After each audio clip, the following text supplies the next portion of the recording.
Tasagam. Tasagam. Yeah. Tasagam. Gur. Hanshe. Sakhar. Sakhar. Okay. And Matthew, Hanishi and Lauer. She bought the book. Hanishi and Lauer.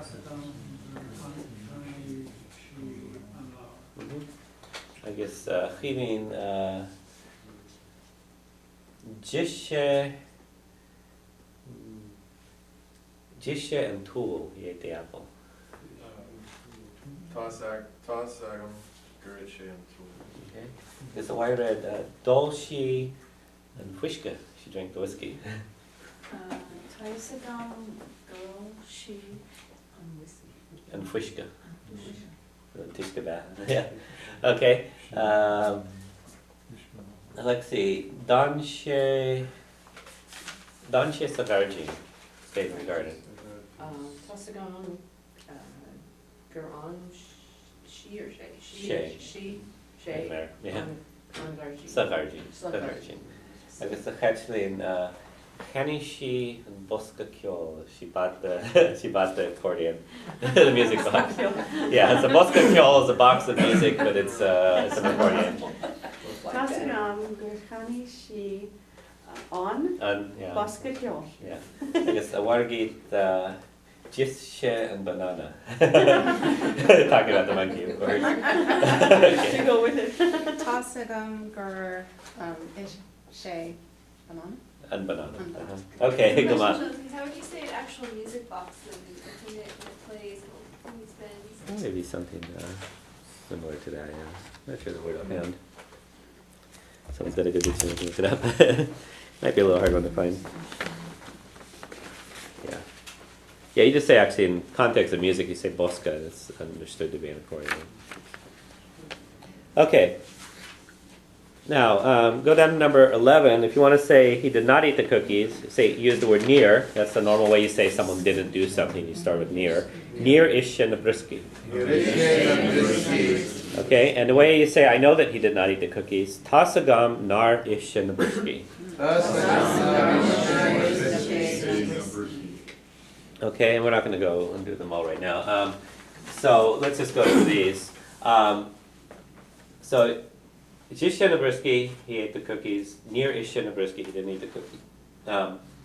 And Tasagam nar Ishe Nabrisky. That's based on this one. Okay, Dolshi and Vyor, she drank the beer. Okay, and how do you say then? Do you think she didn't drink the beer? Near all she and Vyor, and say I know she didn't drink the beer. Nar all she and Vyor. Okay. So Tasagam nar all she and Vyor. Okay, instead of gur all she, nar all she. That's the way you should say she didn't. Okay. Yeah, one thing I guess in Irish it's a little hard to get used to is that sounds change all over the place, but there are some patterns within it, and once you get used to the patterns, it starts to become a little easier. Okay, next one. Don She Sawaya, he stayed at home. How would you say he didn't stay at home? Or how about just he didn't? Near on She Sawaya. Near on She Sawaya. And I know he didn't stay at home.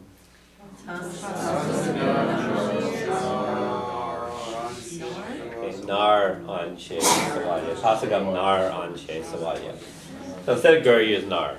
Okay? And Kanishi and car, she bought the car. How about she didn't buy the car? Near Kanishi and car, and I know she didn't buy the car. Yeah, so Tasagam nar Kanishi car. Okay? And we'll be seeing these all over the place as we're reading. So. Okay, next one, even more fun. Okay, yeah, you get the heavy grammar today. Next thing we're going to talk about is what's called a mo knielach, which is the conditional mood. The word mo is mood, and kniel is a condition. Okay, and kanilach just means conditional. Okay, and basically, it's when you say something in English that uses the word would in it. Typically in Irish, that's going to be the mo kanilach. Okay, and you've used them a little bit without knowing it already, but we're not going to get into those too much right now. The word bawalium, I would like something. That's actually the mo kanilach, but it's a form we're not going to do today. Okay, we're going to look at the word ta. And that thing there, number 1 down there, is actually the word ta in its conditional form. The word veng means I would be. That one word means I would be. Can you say it again? Veng. Bang. Okay. And one thing about the conditional in Irish is a lot of the words in the conditional, they have a combined form that tells you who's doing it. So the word veng tells you it is I who would be. Okay. Vein or vein? Veng. Vein. Yeah, veng. Bang. Yeah, and a lot of times in Irish has an ing sound on it. Okay. Now,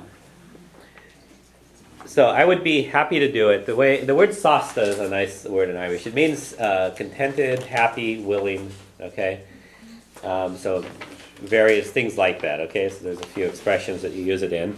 One of them is to say that you'd be willing or happy to do something. You say that I am happy or I would be happy it to do. So veng sasta e ayenav, I would be happy it to do or to do it. Okay, so veng sasta e ayenav. Okay. Now, if you want to ask a question, would you be willing?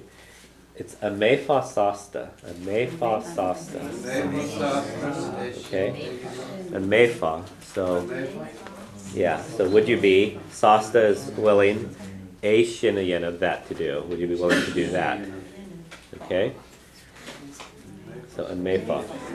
And I'm not really expecting you to memorize all these now. We're going to go through them so you're familiar with them.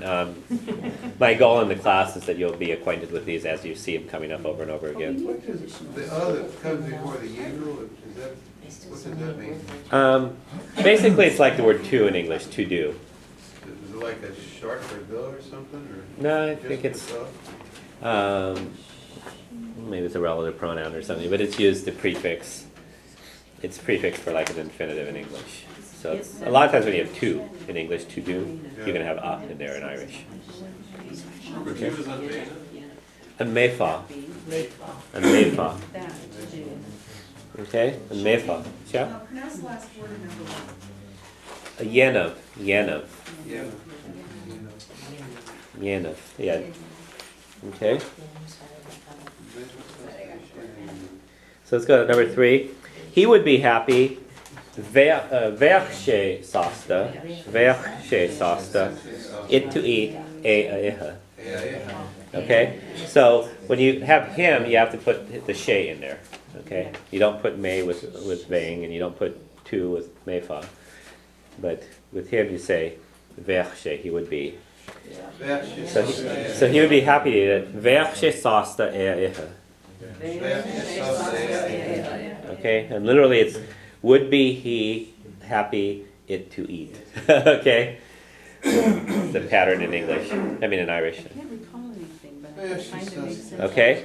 You pronounce the Deva This is new, E right? on 2, a mefa, and mefa, I have this somewhere.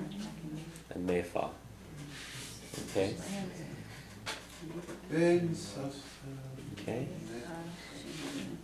Alright, so she used veach also with she. So she wouldn't be willing to buy it. Ni veach she sasta e achenach.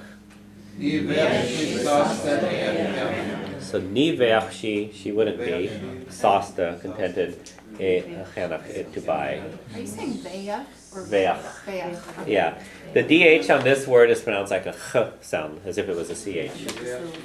Ni veach she sasta. And actually that's not a normal way of pronouncing things in Irish, but when you use the conditional, the DH is pronounced like a ch.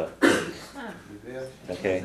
Emphasizing it because DHs in Irish are funny at the end of words because certain ones have special pronunciations. Okay. Okay. Now we would be happy to see you. Vemish sasta hu eko. Okay, so vemish is we would be. Vemish. Sasta is contented. Who is you? Ekal to see. So we would be happy, you to see. Okay? Famous sasta. Vemish sasta hua ekal. Okay? Now, would you be willing to come with us? An meach shiv sasta chachtling. So an meach shiv would ye be. Sasta is happy. Chacht is to come.